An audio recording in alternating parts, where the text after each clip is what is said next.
Singakhuluma.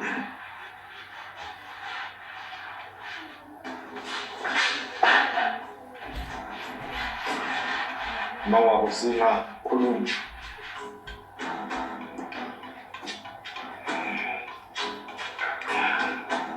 Bengicela ukwazisa uNkulunkulu ukuthi uvumela kanjani uThenjiwe ukuthi akhulume nathi ngendlela akhulume ngakhona nathi.